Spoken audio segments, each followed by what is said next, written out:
Assalamualaikum warahmatullahi wabarakatuh. Nama saya Nurul Fadila Pangaribuan, NIM 0104182086. Saya mahasiswi semester 7 Manajemen Dakwah B. Di sini saya akan menjelaskan apa saja kegiatan sebelum berangkat menuju ke Tanah Suci. Setiap jamaah diwajibkan untuk 1. Menjaga kondisi kesehatan dengan mengonsumsi makanan bergizi. Contohnya, makan sayur-sayuran, buah-buahan, telur dan daging, kacang dan biji-bijian, ikan dan susu. Kedua, merawat kesehatan fisik dengan berolahraga secara teratur. Contohnya,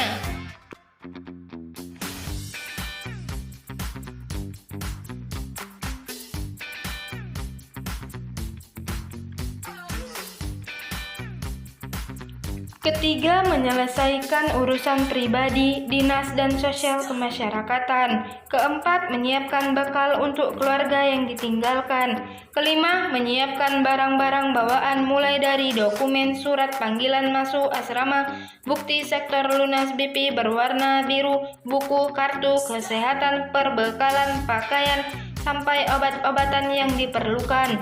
Keenam, melaksanakan sholat sunat safar 2 rakaat dan berdoa untuk keselamatan diri dan keluarga yang ditinggalkan. Selanjutnya saya akan membahas tentang selama perjalanan dari rumah hingga ke asrama haji embarkasi. Sebelum berangkat dari rumah menuju asrama haji embarkasi, setiap jamaah diwajibkan untuk 1. Mengikuti arahan yang tertulis dalam surat panggilan dari Kementerian Agama Kabupaten atau Kota saat berangkat ke asrama haji. 2. Memperbanyak zikir dan doa. 3. Membaca talbiyah untuk memantapkan diri berangkat haji tanpa disertai niat ihram semata-mata sebagai zikir dan syiar. Keempat, menjamak dan mengqashar sholat karena selama dalam perjalanan sudah berlaku hukum sholat untuk musafir. Selanjutnya saya akan membahas tentang di asrama haji embarkasi. Saat datang di asrama haji embarkasi, setiap jamaah diwajibkan untuk 1. Mengikuti upacara penerimaan dan serah terima jamaah dari panitia kabupaten kepada PPIH embarkasi. 2. Mengikuti pemeriksaan kesehatan tahap akhir. 3. Menempati akomodasi yang telah disediakan dan hanya menerima konsumsi yang disediakan panitia penyelenggara haji selama di asrama haji. Selama tinggal di asrama haji embarkasi, setiap jamaah diwajibkan untuk 1. Menempati kamar yang telah disediakan. 2. Mengonsumsi catering yang telah disediakan oleh PPIH embarkasi. 3. Mengikuti pendalaman manasik haji.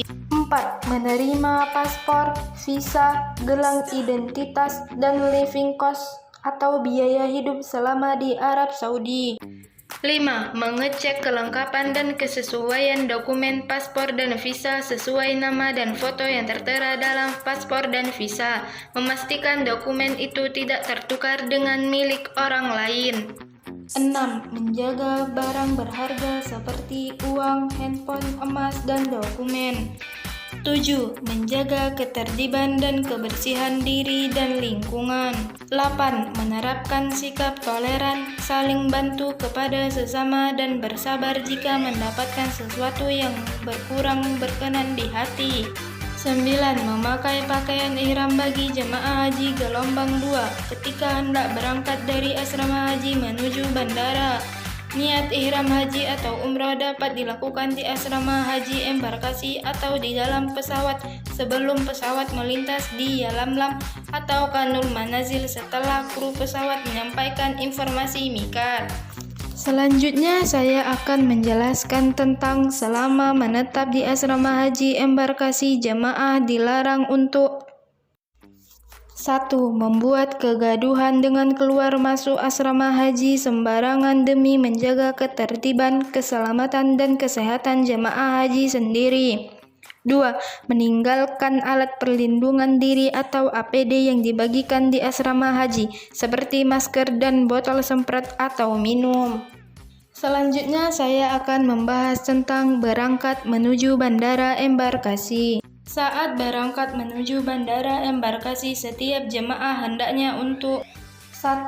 Menaiki bus dengan tertib dan teratur sesuai dengan regu dan rombongan. 2. Memperhatikan tas tentengan dan tas paspor agar tidak sampai tertinggal. 3. Membaca doa atau mengaminkan doa pembimbing ibadah saat berangkat menuju bandara. Setiap jamaah haji dilarang untuk membawa majalah atau rekaman porno, tulisan-tulisan yang bersifat provokatif, narkoba, rokok lebih dari 200 batang, dan jamu yang berlebihan. Selanjutnya saya akan membahas tentang di bandara embarkasi. Selama di bandara embarkasi, setiap jamaah hendaknya untuk 1. Turun dari bus dengan tertib dan teratur. 2. Memperhatikan tas tentengan dan tas paspor agar tidak tertinggal di dalam bus. 3. Menaiki pesawat secara tertib dengan menunjukkan boarding pass. Selanjutnya saya akan membahas tentang di pesawat terbang. Selama di dalam pesawat, jemaah haji hendaknya untuk 1. Mematuhi petunjuk yang disampaikan awak kabin atau pramugara-pramugari. 2. Menyimpan tas tentengan di tempat yang telah disediakan di kabin.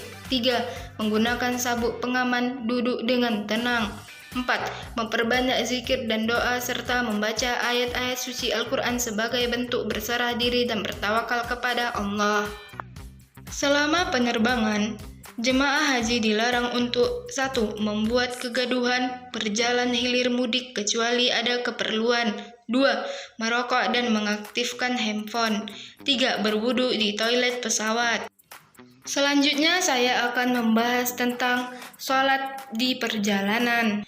Sholat di perjalanan dapat dilaksanakan dengan cara jamak dan qashar. Sholat ini merupakan ruqyah atau kemudahan dari Allah Subhanahu wa Ta'ala sejak jamaah haji meninggalkan rumah sampai kembali lagi ke tanah air. Sholat di perjalanan dapat dilaksanakan dengan cara jamak dan qashar. Sholat ini merupakan ruqyah atau kemudahan dari Allah Subhanahu wa Ta'ala sejak jamaah haji meninggalkan rumah sampai kembali lagi ke tanah air.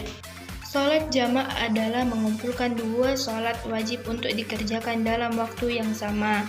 Sholat yang dapat dijamak adalah zuhur dengan asar, maghrib dengan isya.